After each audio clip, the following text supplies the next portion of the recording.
Good morning, Brad. My name is Brian Kirkove, and I'm the head of the HR department. I was just advised that you applied for 12 weeks of leave under the Family and Medical Leave Act, FMLA, because you just adopted a baby. However, it's turned down, and I'd like to explain why. First and foremost, congratulations on a new addition to your family. I would encourage you to follow up with us at HR to change your benefits if you'd like. Up front, I'd like to be honest with you and let you know that your FMLA leave was denied due to a lack of clear guidance and communication between your manager and HR. But we will make amends to that, and we at the company would like to apologize. I'd like to take a few minutes of your time to give you some information about FMLA so you understand what the law says and what we as a company have put in place to support those laws. If you have any questions while I'm giving you information, please don't hesitate to stop me to ask questions.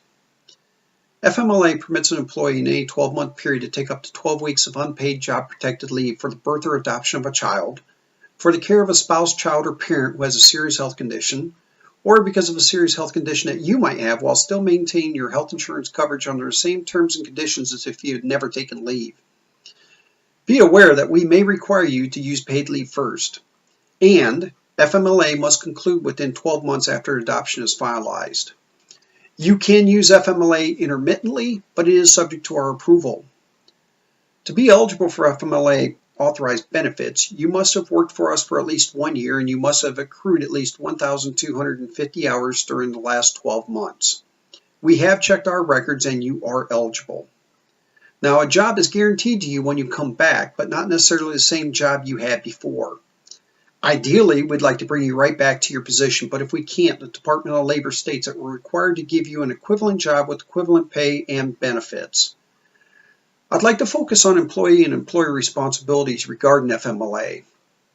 Since you requested leave under the FMLA, you are required to provide the company a 30-day advance notice of the need to take leave when it can be forecasted, and such notice is practical as it was in this case.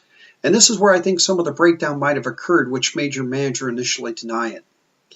You must also provide sufficient information for us to reasonably determine whether FMLA may apply to the leave request. In your adoption case, it should be pretty easy. We, the company, pending any extenuating circumstances, must notify you whether you're eligible for FMLA, and if not, we need to tell you the reason why, and we must do that within 5 business days of you requesting the leave.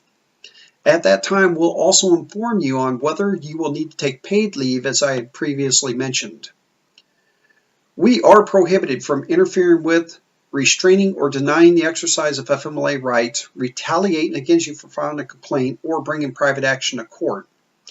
If you would like to file a complaint, you should contact the Wage and Hour Division of the Department of Labor, and I will provide that information to you in an email after our conversation. So what we'll do in the future to ensure this doesn't happen again. We at HR will conduct a mandatory teleconference with our managers to ensure that they understand FMLA and our policies are put in place to support it. We will post additional literature on FMLA in more conspicuous places throughout the workplace, explaining FMLA's provisions and providing information concerning the procedures for filing complaints of violations of FMLA with the Wage and Hour Division. We'll also make sure that literature is added to our company standard handbooks that we give all employees when they get hired. Hopefully, with all these checks and balances in place, we won't have another incident like this again. Once again, I would like to apologize for the inconvenience of getting your FMLA approved, and I'd like to congratulate you on your new baby.